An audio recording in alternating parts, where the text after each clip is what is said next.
एक आदमी था, उसकी पत्नी बहुत अच्छी थी, उसकी बहुत बड़ी फैक्ट्री थी। अचानक उसकी फैक्ट्री में आग लग गई, बहुत नुकसान हुआ। मतलब ये समझो कि वो बर्बाद हो गया। अब सब कुछ खत्म था, घर भी रहने को नहीं था, जो था वो भी गिरवी था। जब फैक्ट्री में आग लगी, सब बर्बाद हुआ, बैंकों की किस्त जा ना पाई, तो बैंक ने उस घर को भी कब्जा कर लिया, ले लिया। दोनों पति पत्नी किराए के घर में आ गए। अच्छा खासा जीवन था, बड़ी लग्जरी जिंदगी थी, पर समय बदलते देर कहां लगती है। उसकी पत्नी और पति दोनों बेचारे किराए के घर में आ गए और पत्नी ने अपने पति से कहा, सुनो, मेरे पास कुछ मेरे आभूषण हैं, मेरा हार, मेरे कान के झुमके, आप वो ले जाओ, उसे बेचकर अपना फिर से कोई काम स्टार्ट करो। पति ने कहा कि नहीं, मैं तुम्हारे जेवर नहीं बेचना चाहता, पर जिद करी पत्नी ने, नहीं आप काम शुरू करो, फिर खड़े होइए, घबराइए मत। उसकी पत्नी ने उसे मोटिवेट किया, बहुत अच्छा एक पत्नी धर्म निभाया। देखो पत्नियां कितना अच्छा काम कर सकती हैं, अपने पति को मोटिवेट कर सकती हैं, अपने पति को गलत राह से ला करके सही राह में चला सकती हैं, यदि पत्नी समझदार है तो। एक पत्नी से अच्छा मित्र नहीं हो सकता, याद रखिएगा। पत्नी सबसे अच्छी क्या होती है? पति की मित्र होती है, दोस्त होती है। एक पति से अच्छा दोस्त नहीं हो सकता, एक पत्नी से अच्छा दोस्त नहीं हो सकता, एक पत्नी से अच्छा आपका शुभ चिंतक नहीं हो सकता। मां के बाद यदि आपका शुभ चिंतक कोई है तो आपकी पत्नी है। उस पत्नी ने, बेचारी ने, अपने सारे आभूषण पति को दिए, जबकि पत्नियां अपने आभूषणों को बहुत प्यार करती हैं, वो अपने पति को भी हाथ नहीं लगाने देती आभूषणों में। लेकिन उस स्त्री ने अपने सारे आभूषण बेच दिए और पति को पैसा दिया कि ये लो आप पैसा, आप अपना काम स्टार्ट करो। उसके पति ने फिर जो फैक्ट्री में नुकसान हुआ, अब उसे फिर छोटे रूप से शुरू किया। अनुभव तो था ही काम का, छोटे रूप से स्टार्ट किया, करते करते करते वो बहुत बड़ा उद्योगपति हो गया। फिर करोड़ों की संपत्ति उसने जोड़ी, फिर बड़ा कारोबार, जितना नुकसान हुआ उससे कई गुना अब उसे प्रॉफिट हो गया। बहुत समय बीत गया। एक दिन उसने क्या देखा कि उसके जो स्टाफ है, काम करने वाले लोग, कार्यकर्ता, एक लड़की, एक सुंदर सी लड़की इंटरव्यू देने आई और वो इंटरव्यू दे करके पास हो गई। अब वो लड़की वहां पे उस फैक्ट्री के मालिक के आसपास वो लड़की रहने लग गई, काम करती। वो काम धाम तो कुछ करती नहीं, बस अपने उस फैक्ट्री के मालिक को घूरती रहती। वो आई ही थी एक अलग उद्देश्य से। आपको पता है आजकल मार्केट में इन चीजों से बचना चाहिए। आजकल लूटने का, आपको बर्बाद करने का षड्यंत्र बहुत बड़ा हो सकता है, आपकी समझ से परे हो सकता है। अब वो आदमी जो था फैक्ट्री का मालिक, जो बढ़िया कमा खा रहा था, खुश था, 100-200 लोगों की दाल रोटी उसकी फैक्ट्री से चल रही थी, सब चल रहा था ठीक। तभी वो लड़की उसके यहाँ काम में आई और बस बहुत सुंदर तो थी ही वो दिन भर उसी को देखती, और पुरुष, वो आदमी भी उसमें धीरे धीरे आकर्षित होने लगा। एक दिन ऐसा आया, दोनों कॉफी में चले गए, अर्थात कॉफी पी रहे हैं, साथ में चाय पी रहे हैं, साथ में रहने लग गए। ऐसा करते करते वो लड़की इतने करीब आ गई उस फैक्ट्री के मालिक के उस लड़की ने कहा कि अब अपन शादी कर लेते हैं। दोनों में बड़ा, आज की भाषा में प्यार व्यार हो गया, इलू इलू हो गया दोनों का। दोनों साथ में रहने लग गए। उसके पति ने, मतलब वो फैक्ट्री के मालिक ने बोला कि मैं तुमसे शादी नहीं कर सकता क्योंकि मेरी पत्नी ऑलरेडी है, मैं शादीशुदा हूं। उसने कहा कोई फर्क नहीं पड़ता, तुम अपनी पत्नी को तलाक दे दो। अब इस लड़के ने इस तरह से चंगुल में फंसा लिया कि इसने बोला कि शादी कर लो। इसने भी बोला ठीक है, आज मैं अपनी पत्नी से बोलूंगा कि मैं तुम्हें तलाक देना चाहता हूं। जबकि कोई लड़ाई नहीं, कोई झगड़ा नहीं, पत्नी तो अच्छी थी। अच्छा, एक दिन पत्नी के पेट में दर्द हुआ। संयोग देखिएगा कि जिस दिन पति ये कहने वाला था कि मैं तुम्हें तलाक देना चाहता हूं, उसी दिन पत्नी के पेट में दर्द हुआ। तो वो बगल के डॉक्टर के पास दिखाने चली गई और जब वहां पर चेकअप हुआ उसका, तो डॉक्टर ने बताया कि आपको तो ब्लड कैंसर है। उस स्त्री को क्या निकला? कैंसर। डॉक्टर ने बताया कि 7 दिन बाद आपकी मृत्यु हो जाएगी, इसका कोई इलाज नहीं है। अब वो बेचारी पत्नी, उसका एक छोटा बच्चा भी था, वो घर आई। अब सोचिए, जैसे ये पता लग जाए कि मुझे 7 दिन में मरना है, वो बेचारी अब पति का इंतजार कर रही थी कि आज पति आए और मैं बताऊं कि अब मैं 7 दिन की हूं, आप अपने लिए कोई एक नया जीवन साथी ढूंढ लीजिएगा। वो पत्नी ये चाहती थी कि मेरा पति मेरे बाद परेशान ना हो, मेरा बच्चा छोटा हो है, इसके लिए कोई परवरिश करने वाली एक माँ तो चाहिए इसे, अब तो मैं मर ही जाऊंगी। वो बेचारी अपने पति का इंतजार कर रही थी कि तभी पति आया गुस्से में। और चूंकि उस पति को तो उसने पाठ पढ़ा ही रखा था कि तुम्हें आज ये बोलना है कि तलाक देना चाहता हूं। पति आया। रोज तो अपना जूता जब उतारता था तो पत्नी आती थी, पत्नी अपने हाथ से उसके जूते मोजे उतारती, अपने हाथ से पानी देती, उसका बैग लेती। रोज की तरह पत्नी आई, पर आज उसने गुस्से में अलग जाकर बैठ गए और बोला, सुनो, अब हम तुम्हें तलाक देना चाहते हैं। पत्नी कुछ कहना चाहती थी कि मुझे कैंसर है, मैं मरने वाली हूं। तभी पति ने कह दिया कि मैं तुम्हें तलाक देना चाहता हूं। पत्नी ने बहुत समझदारी का परिचय दिया और पत्नी ने पति से अपना हाल कुछ भी नहीं कहा। अब वो चिड़चिड़ाने लग गया, गुस्से में आ गया, क्योंकि उसका मन कहीं और लग चुका था। पत्नी ने कुछ जवाब नहीं दिया। पत्नी ने कहा, अच्छा ठीक है, आप मेरे से तलाक लेना चाहते हैं? हाँ, मैं 7 दिन बाद आपको तलाक दूंगी। मैं आपको 7 दिन बाद तलाक दूंगी, परंतु आप मुझे इन 7 दिनों में जैसे पहले प्रेम करते थे उसी प्यार से आप मुझे 7 दिन रखेंगे। 7 दिन बाद मैं आपको तलाक दूंगी।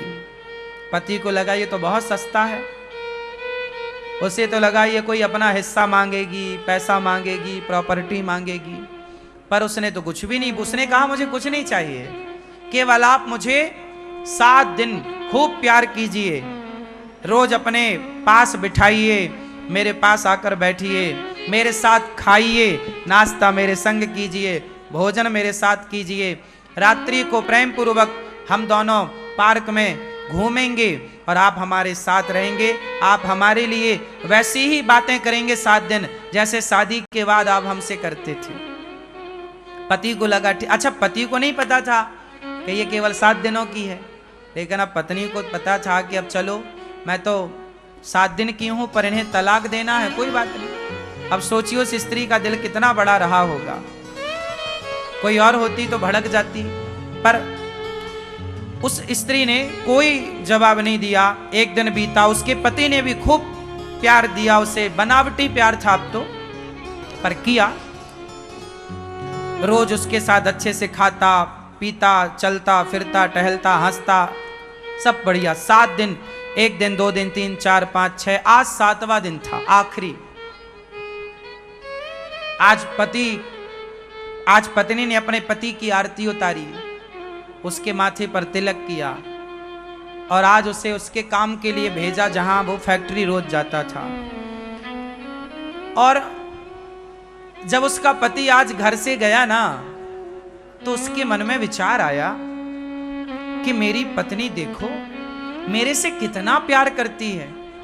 मैंने कहा कि मुझे तलाक चाहिए तो उसने मेरे खातिर कि यदि मैं खुश हूं तो मेरी खुशी के लिए वो तलाक भी देने को तैयार हो गई। अब बताइए इससे बड़ा प्रेम क्या होगा।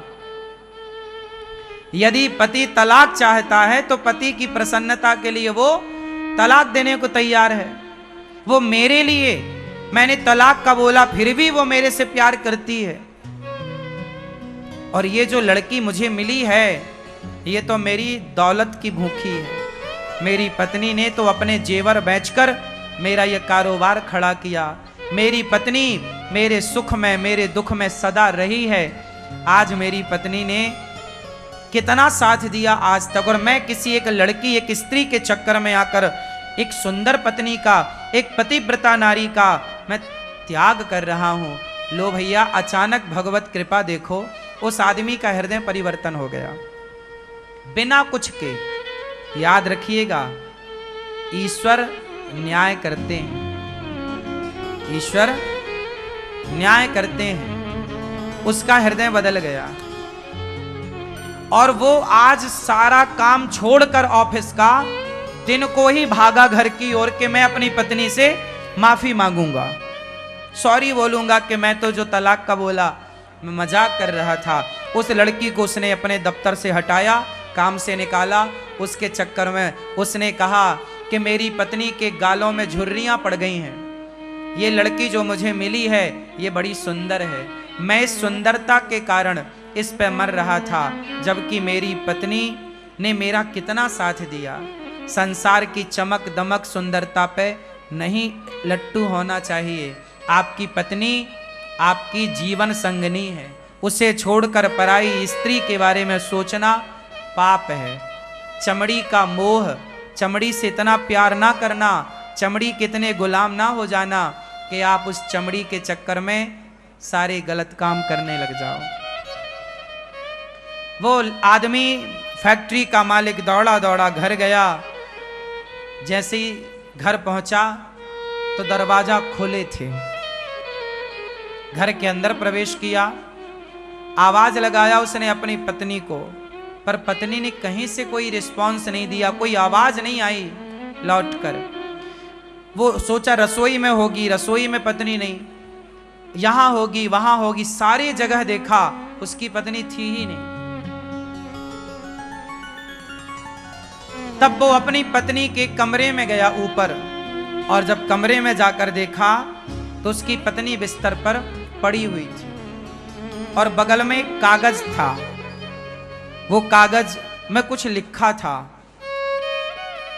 वो पत्नी को जगाया, अरे देखो मैं आ गया भाग्यवान, सुनो मैं तो तुमसे मजाक कर रहा था, मुझे माफ कर दो, सॉरी।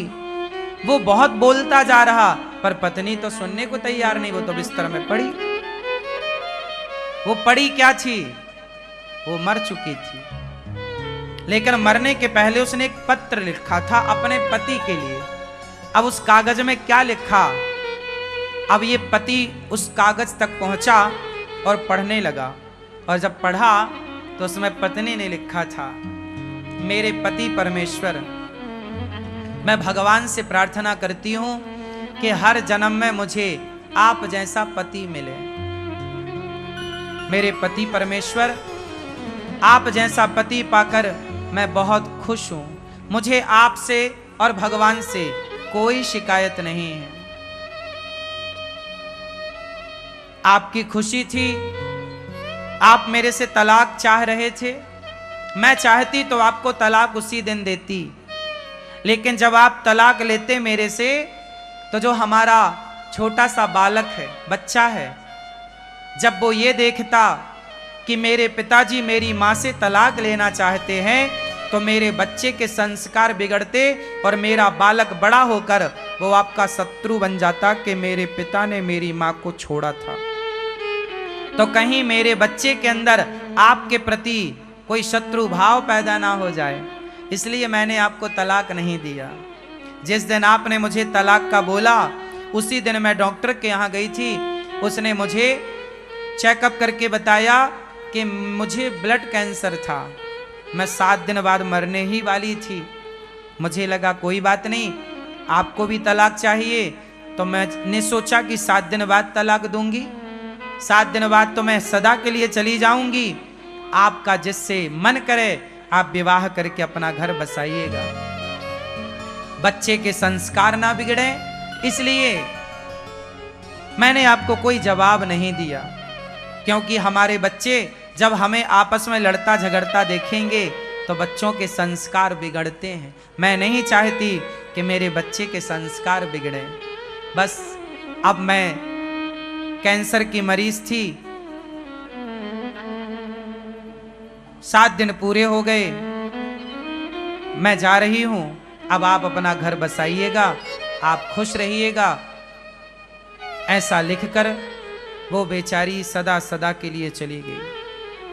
अब इसका पति ये पत्र पढ़ करके जो रोना शुरू किया, हे भगवान मेरे से कितनी बड़ी गलती हो गई, मेरी पत्नी मरने की स्थिति में थी और मैं उसका साथ ना दे सका, अच्छा इलाज कराता, अच्छे जगह दिखाता, शायद मेरी पत्नी बच जाती, कोई बढ़िया डॉक्टर को मैं चुनता, शायद बच जाती।